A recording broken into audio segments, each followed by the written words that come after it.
the sad, and let's be completely honest about the situation here, okay?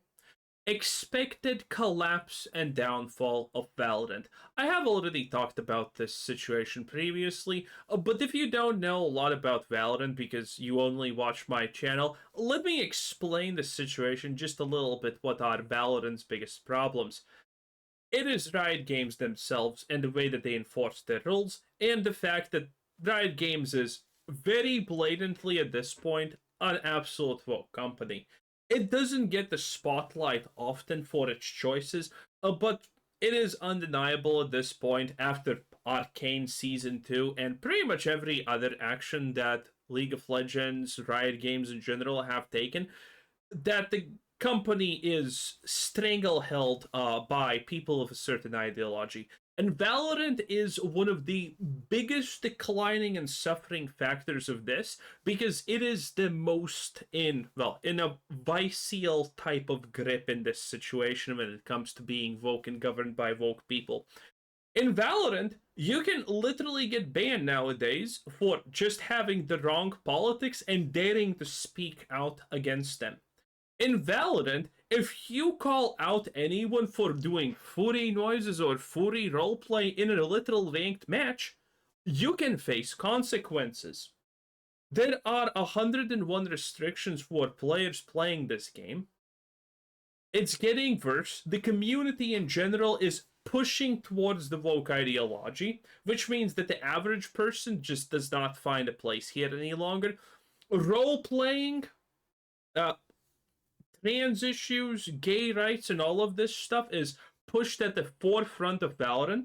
Every time that the community managers of Valorant get to talk about this, whenever the devs get to talk about any of these things, or do an event for these things or something like that, you know that they're gonna do it.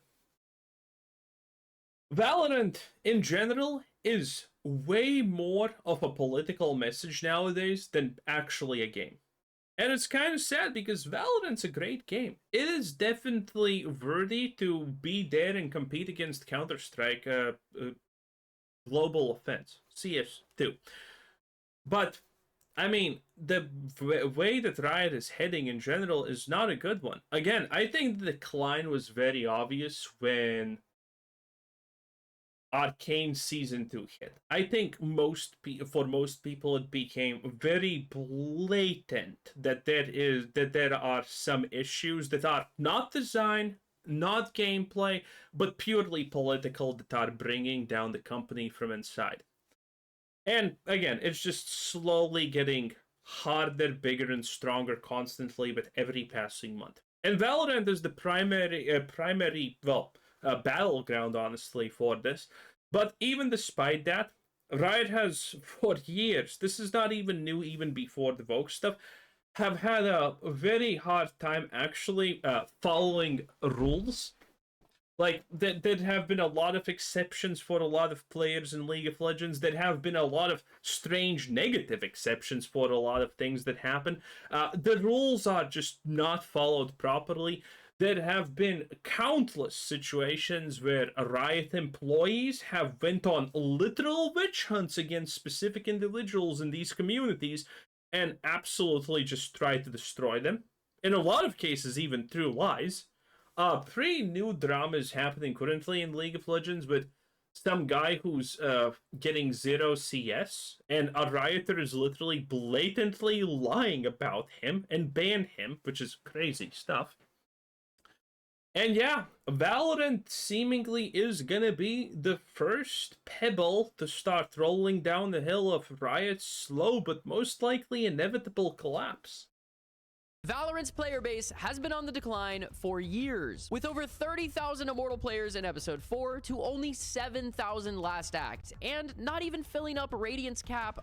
That's 5 times the decline, by the way. That is wild. Well, actually, 4 times in this situation, but that is wildly huge. Of 500 players, which previously would not only be filled, but pushed from the lower threshold of 450 RR to 600 RR and higher. Many creators and players are quitting Valorant left and right. What is going on? I've been playing competitive games for the past 9 years, but over the last few years... Sad, rip, it is what it is. It feels like weak mentals, toxicity, no-commers, and people that genuinely aren't having fun are at an all-time high. Why is that? We all know every competitive game will always have problems with cheaters, smurfs, win traders, and a whole lot of technical problems. No! Go back! Put me back in! However, one problem that seems to have only increased over the last 5 years is the lack of people wanting to try and win. All right, man, whatever, I'm leaving. Did he actually leave? Or even just play the game? Sure, you could just say that all of these people are beaten down by all the reasons I just listed, but I don't think that's the case. I think those issues are actually outliers. For example, I've been playing Valorant since its release, and I've only seen a handful of cheaters. Well, at least up until recently. Same thing with smurfs. If you solo queue, the odds of you getting a smurf on your team. Well, it's not in Valorant's situation, it's not about the cheaters as much as about the fact that Valorant's Vanguard anti-cheat is just pissing off people. Are nearly half the time. And even then, I think people are super quick to blame smurfing when someone is just having a pop-off game in a competitive environment where it's super easy to be inconsistent. But hey, I make Valorant speedrun content, so who am I to say anything? And that's not the point of this video. What I want to talk about is the psychology of why people try to win games. This is something I don't think I've seen anyone really talk about, and it's not something I've been able to put into words until recently. Huh? So let's back out and view it more broadly from a psychological standpoint. The general concept of... I had no idea this video was going to be about this, but I'm going to just flat out assume that... Okay, I'm just going to flat out assume this is going to be wrong. Whenever someone is trying to analyze some extremely fundamental human thing and quantify it, and it's on YouTube, it's typically shit. Play is really important. First off, the ability to play as a kid is one of the first things you learn in life. And if you don't learn it early on, you will become developmentally behind because all the other kids that learned That is true, because playing is a social skill. how to play now have an environment to build social structures and learn from each other. Let me boil this down. Let's say you're in junior high and it's after school. You and your friends all decide to play a game of soccer on the field. You're playing for a bit, but the teams are just unfair and you're getting smoked. Instead of playing it out until the next game or activity comes up, you decide to just sit down on the field while everyone else finishes out the game. We can all agree this is not a very cool thing to do. Assuming you agreed to playing the game of soccer, it's now your social obligation to finish the game out, regardless of the win or loss. Now, in this situation, maybe you had a bad day. I'm not saying all your friends are going to ostracize you after one poor experience, but if you repeat this over and over again, people will just become less likely to play with you or even invite you to play in the first place. So, as a result of this, everyone that developed the ability to play as a kid now has this social structure morally attached to them. I didn't play soccer. Now, back to competitive gaming. Why is it any different? Take the same situation and put your group of in-person friends online. If you repeat a similar poor behavior consistently here, people will become less likely to continue to play with you over time. As a result of this, you probably have a group of friends that you play games with, and everyone generally has a good experience. Oh, okay, I understand where he's going. He's gonna go about the fact that typical matchmaking does not have any of these restrictions. You're not actually playing with friends, you're playing just with random people, and there's no social consequence to this. Okay. It's together. The problem with competitive gaming online is entirely... Well, to be absolutely fair, I figured that out from the moment he did the play thing 2 minutes ago. I mean, there's no other place this conversation can go. Entirely social. The games we play are actually great. Valorant is in a phenomenal state from a game balance perspective. Sure, games might go through different seasons or patches that aren't amazing, but overall, we live in an era of absolutely amazing online games with a plethora of options to choose from. Sure, some things can happen in the game that aren't great and feel unfair at times, but the developers are always at a constant war in battling that feeling. Don't get me wrong, things always need changing. Getting Max, the Max tarping in! He's tarping it in! But I want to raise awareness to the actual issue for gaming feeling pretty rough recently, being mainly social. Since we're playing an online game where you queue up with random teammates that don't get a choice in whether they want to play with you or not, you and your whole team have no social repercussions for having poor behavior. Okay, it took a long time to get there, but at least we're here. 10 out of 10. So you insta-lock Jet with streamer mode on, didn't calm the entire game, went 3-18, and lost a little bit of rank. Then guess what? You queue up and do the exact same thing the next game because there are no social repercussions. Kind of an odd thing. Lack of anonymity and social accountability is what keeps people playing fair. Being able to hide behind walls like streamer mode absolutely ruins that. The big problem that I've found with this discovery is that there isn't really a solution. Obviously, we don't want to go down the route of going full Big Brother mode and you have to tie your identity to your online profile so that your behavior can be tracked. That also will not work. The people who will get up and at him about this are gonna get ostracized and mass reported because this is a game. Stop treating it as your life. We don't care on mass is going to be the obvious logical response to this. So, yeah, there is kind of no solution to this. But this also makes these things work. Because without this, it would not work. The moment you have to actually... Everyone's objective playing this game is to win. Even people who say, oh, no, I play for fun. Your objective is to win. Don't lie to yourself. And, well... If you were able to choose your teammates in a random setting, you would choose the ones that perform the best, and everyone else would be just ostracized. That seems a bit far. But how else can we hold the bad eggs accountable? For example, I stream. Socially in that setting, then, I am being held accountable by my community. If I were to go off the rails and do some things that my teammates do in game, there would actually be repercussions. So I am significantly less likely to be a bad egg. Obviously, there are other communities that foster this type of behavior, but that's a whole different can of worms that I don't need to dive into. While I don't have a solid solution to the problem, it really does feel like it's been getting significantly worse over the last 5 years. If this problem has always been purely social, why does it feel like it's gotten so much worse recently? Sure, it might just be a lack of incentive in the game, but so many people just throw games on alt accounts and it just doesn't make sense to me. Let's loop back to the psychology of play and how that's a developmental moral structure that is a core foundation in the human. To be absolutely fair though, as he said at the start, you can't actually know that these people are throwing intentionally. Maybe they're having the worst game of their lives. Okay? If someone's having the best game of their lives, other people are having the worst game of their lives. Human experience. What if you had a significant group of people that failed to develop these moral structures? What if, I don't know, there was a global pandemic that caused a solid percentage of people, regardless of your age or stage of life, to regress in this area or not even develop the ability to play with others in a way that's not a negative experience?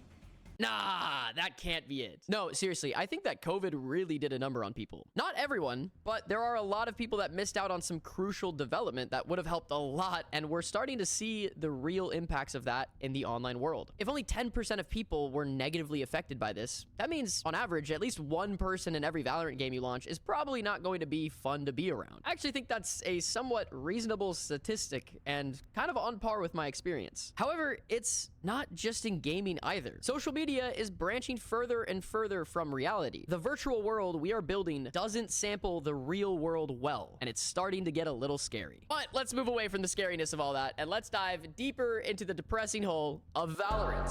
I'm sure you've seen many creators make videos about the problems and potential solutions for Valorant, and it's time for my hot takes, because as much as I love Valorant, this game... Valorant shit, you should not love it. Seriously needs some help right now. I recently hit Radiant again, and I not only logged some of the most hours of anyone in the game in the last few months, I went through hell and back to get this absolutely pointless rank. First off, before we dive into every detail of things that could be fixed, in case there are any devs that end up watching this video, I want one point to be incredibly clear. Try something. The game is dying. We need you to try things. Going radio silent, then dropping a $100 bundle as the only new content is not going to cause a resurgence to the game. Even new agents or new maps aren't going to be enough to bring back players that have been so beaten down at this point. Remember the area new content is not going to cause a resurgence to the game. Even new agents or new maps aren't going god damn it, he shows it so little. To cause a resurgence to the game. Even new There we go. This is what the woke ideology gets you. I mean, look at this. What the fuck am I even looking at? You know why Baldur popped off at the start? Let me actually let me Google something.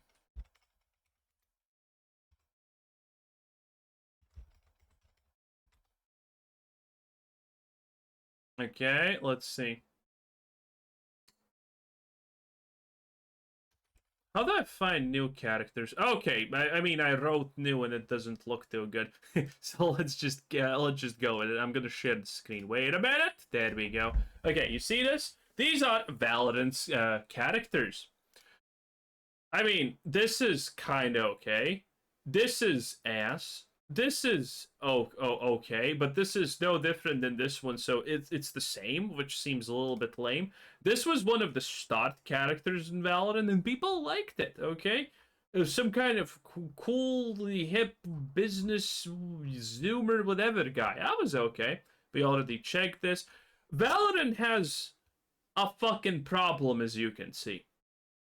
Of course, new characters are not gonna get people coming back when this is your new character. Like you can say, oh no, how can you say that? I don't care. I don't give a shit about your opinion.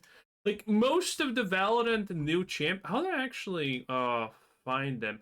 Agents. Okay, let's press the agents category. Okay, are they somehow ranked what they're supposed to be? Okay.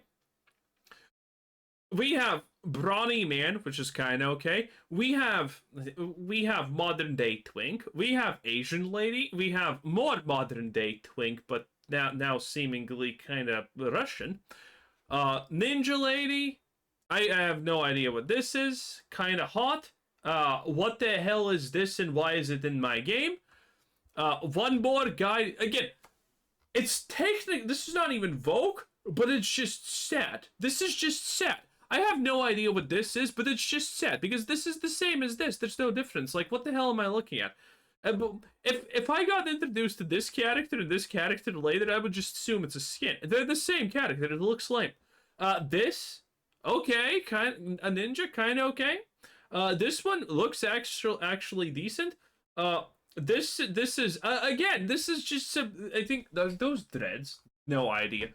What the hell is this? One more twink boy. Congratulations, you can join the squad. Okay, listen. At the start, you had that one sniper twink boy. No, that's a different thing. But now we're dealing with Astra.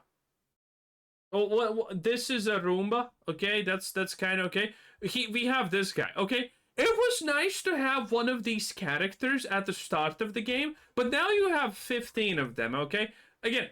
This is this character right here, and this character is this, and this character right here. Okay? It's not interesting. It's extremely lame. I look at these characters and I want to fucking cringe and die inside so hard.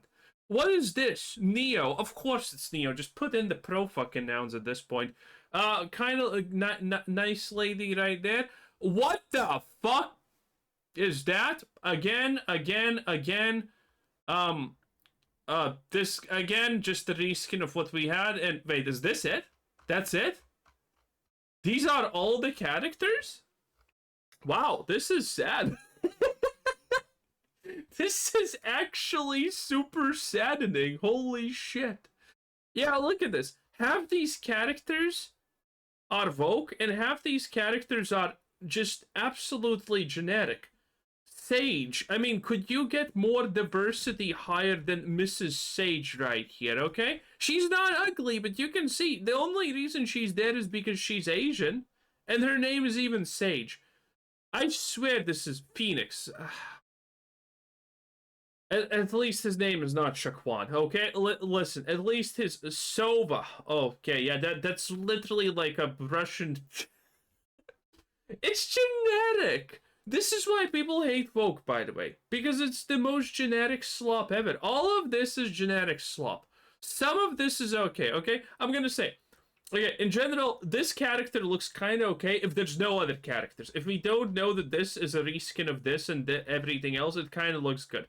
This looks okay, this looks okay, this looks okay, this looks okay, this looks okay, this looks okay, this looks okay, this looks okay. This looks kind of, well, pretty okay. This looks okay. And everything else is, yeah, everything else is, this is literally fucking Call of Duty. And everything else looks the garbage bin. Everything else just looks like a problem, an HR problem at that. This is the problem with Valorant. This is what Valorant has turned into.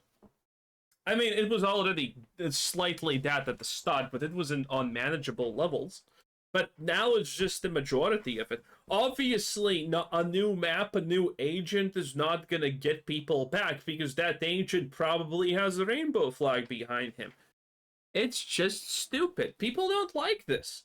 We want to play games, not political messages. It's that simple. New agents or new maps aren't going to be enough to bring back players that have been so beaten down at this point. Remember the Ares meta? For like a week, the gun got crazy overtuned and it was broken. It got patched, but it went down in Valorant history as one of the most hilarious updates because for a week, everyone was using a gun that was almost never bought. Remember the Christmas mode snowball fight? Amazing. I know Riot is a huge company and pushing any updates like this live might be problematic, especially with the scale of how large the Valorant team has gotten, but why not run changes or ideas like this on the PBE, or dare I say, let players help develop them with custom tools? You could have hundreds of thousands of live playtesters ready to try potential updates, and no one would be upset if they never made it to the actual build. Have an April Fool's mode where Jet's dash goes supersonic, or Omen can normal TP across the map. We need you guys to try things and give this game a pulse, because right now, it feels like the only option is ranked, which is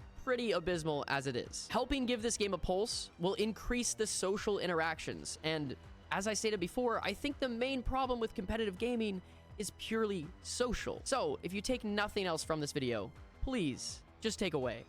Try. True, it is social, but it's not that kind of social that you're thinking of. Something. That's a pretty good segue to the first point in a long list of my gripes with Valorant.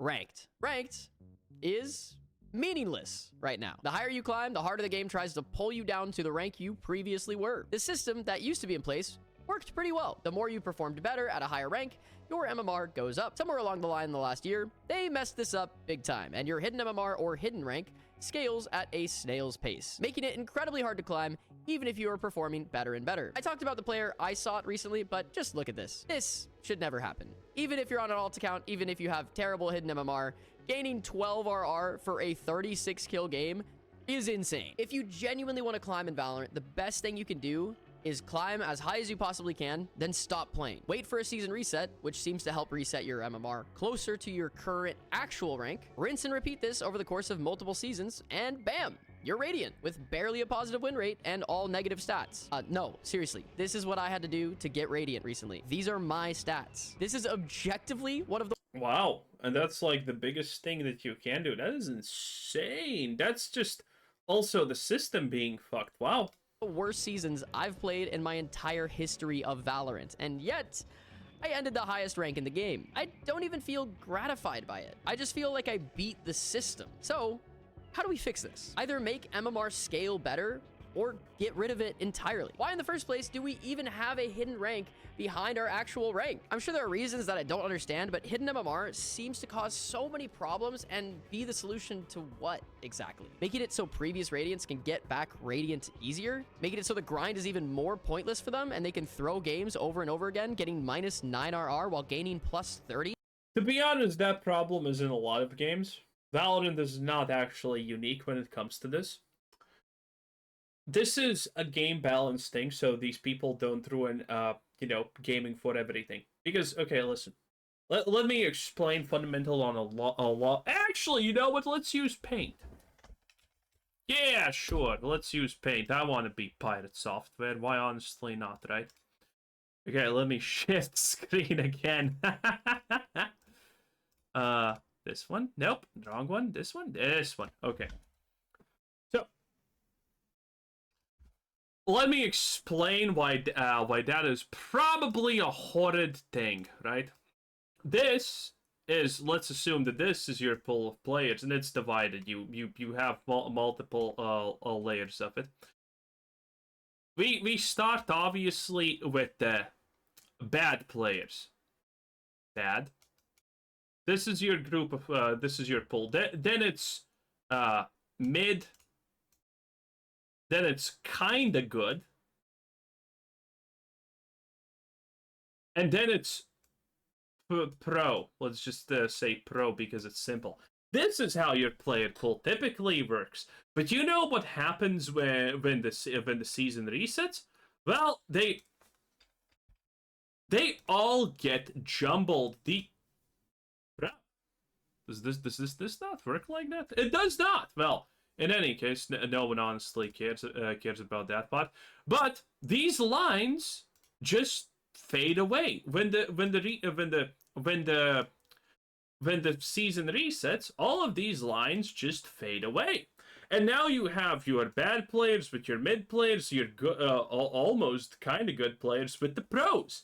And if you do not let the pros have like some kind of early MMR advantage, like MMR advantage, these pros can just sometimes get into like 10 games in a row for your matchmaking with the bad players. And then it's just pros stomping the worst of the worst players without these sort of systems that allow pros to get back to the pro position easily. They're just gonna stomp the bad players 10 times in a row. And what happens when you stomp the bad players 10 times in a row? Well, they leave. They just leave because the game's not fun for them. And that is the 100% outcome almost all the time. People, if they're having too many losses, they're just gonna leave, stop playing the game, they don't like it, they make an angry video about it, and so on. So this is why you have these hidden MMRs that allow the pros to get back to, well, right here, being pros, to be right here yet again where the line was drawn, because otherwise they will just keep just obliterating the mid players, the kind of good players, and things like that. This is why these systems exist. And also they exist for another reason. As he stated already in the video multiple times, people can have bad games. Bad games. It's very easy. And even pros can have these types of bad games. And when a pro has a bad game, maybe they actually lose against the bad players. Maybe something happens. Who knows? They get disconnected. And what happens if the MMR is at 0? 0 MMR. For everyone. Everyone has 0 MMR. Well, if a pro has a bad game against the mid players or the bad players or the other against other pros, because you can have a situation where a pro gets match made for determining his initial MMR and play status against other pros, and they just go 0 and 10 for their qualifiers, and then that pro gets effectively ranked against the bad players, and then he just proceeds to absolutely destroy them, destroy the mids, destroy the kind of good, until he's back into the pros. This is why games have these systems where the pros are supposed to beat the pros again easily, where the kind of good players are gonna get to be the kind of good players again, and the mid players are also gonna beat the kind of mid players once again. Because otherwise, matchmaking would be a literal hellscape for anyone under pro for like a month or 2 months after the reset. And it would be a horrible experience that would make a lot of people leave. That's why we have these systems. Some people think that they are not useful, but they are very useful, because if you think smurfing is bad, not making the pros get into pros easier is effectively forcing the pros to smurf. And I'm saying pros, but it can be just really good players also. The pro doesn't mean pro in this case. Surely we want to actually incentivize players, not reward them for poor performances. I get that it would kind of suck to have to grind through Immortal again with no hidden MMR, for sure. So I'm not saying it should be fully removed, but the system right now makes people hard stuck in any rank unincentivized to try, since they keep getting stomped down, and people super high rank unincentivized to try, since they keep getting brought back to their high rank even with a negative win rate. I think across the board, Valorant needs like a 20 to 30% increase to RR gains on positive performances, and in higher ranks, like a 50% increase to RR lost based on poor performances. Not just if you get stomped as a team, that happens, but if you individually had an outlier bad game and That sounds bad. For all the reasons that I mentioned previously, you can extrapolate. I'm sure you're smart enough. are the reason your team loses, you should lose more, and it should scale based on how high of a rank you are. Hot take, I know, but Some people are inconsistent in lower ranks. That shouldn't be punished as hard. That inconsistency in higher ranks should be punished on the low end and rewarded on the top end. If I currently drop 40 kills or 5 kills and win, my RR gain is almost the same. That is a silly system that accidentally boosts so many people. This is all just... Also, a system like that would encourage win trading so absolutely hard. Purely from a ranked system point of view, so don't even get me started on gun buddies. Talk about issues being purely social. Having the same reward recycled with a new number over and over and over again for the last 5 years is obviously problematic. Other games have caught on to this. Marvel Rivals, being about a year old, gives you skins, banner frames, honor crests, and just way more reasons to try. Now, obviously, this isn't going to fix every problem in the game, but the compounding effect of trying new things and giving this game a pulse is what's going to bring back a lot of players and bring back people trying. Everyone talks about the greatest ranked rewards of all time: League of Legends Challenger jackets. Now, I know logistically this is probably a nightmare to pull off, but I have no idea that this thing existed, but okay. Yeah, you should probably give rewards for people for trying. surely we can do better than the same gun buddy that every other rank gets. Flex Ninja had the idea for a Vandal skin with the number of Radiant you ended in. You know how hard people would try to get one of these? Let alone get a 2-digit or single-digit Vandal skin? That would be epic. Valorant recently added flexes to the game. I thought surely next season we get a flex to literally flex your rank in game, but somehow even that didn't happen. Player cards, titles, skins, even more dripped out gun buddies. Make a theme for the season. Have the ranked buddy be on fire, and the higher rank you get, the buddy has more flames. Auras got added for Premier recently. Utilize that. Add a crest on the player card so that it's not so stream. I agree with this. You should probably do this. What the hell is this? Oh, Imba? What is this? Not the issue. The issue is ranked. I don't know about you, but in Okay. I thought that we were gonna talk about the hot. Clove, all insta-locked on both The hell is this? teams. Except for maybe a map like Icebox, which I would argue is even... Okay. Anyway, that was Kyo. 10 out of 10. Valorant's going down the shitter. Who would have expected? Well, everyone, kind of.